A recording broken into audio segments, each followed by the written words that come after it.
In today's video, I'm going to teach you how to change the colors of objects in GIMP. GIMP, which stands for GNU Image Manipulation Program, is a powerful, open-source image editing tool that allows you to manipulate images in a variety of ways.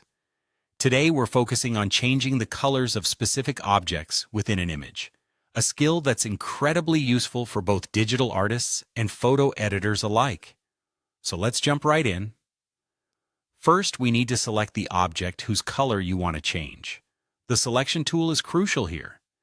GIMP offers various selection tools such as Fuzzy Select, Free Select, and the much more precise Path tool.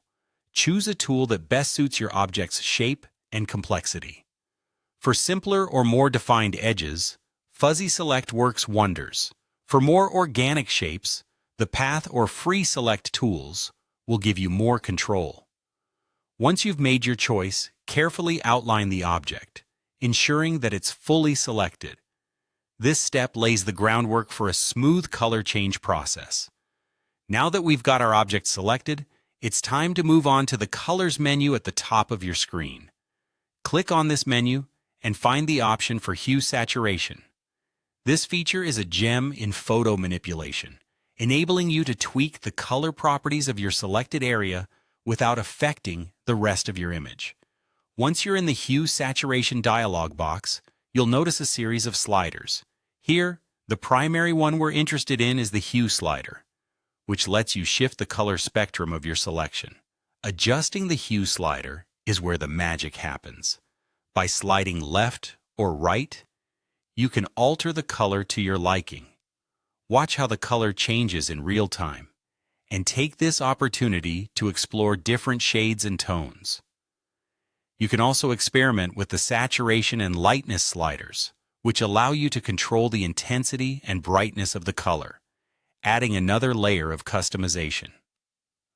Play around with these settings until you achieve the desired effect. This is a creative process, so don't rush it. Once you're satisfied with your color adjustments, it's time to apply these changes and save your work. Click OK in the Hue Saturation dialog to confirm your settings. Before saving, it's always a good idea to review your entire image, ensuring everything looks seamless and no details are left unchecked. Once you're happy with the results, head over to File in the upper left corner. From there, click on Export as to save your newly edited image. Choose your preferred file format and location on your computer, then hit Export to finalize. And there you have it. With just a few steps, you've successfully changed the color of an object in GIMP. This technique opens up endless possibilities for creativity and design, giving your images a fresh look with minimal effort. If you found this tutorial helpful, feel free to like, subscribe, and leave a comment below. Thanks for watching, and happy editing!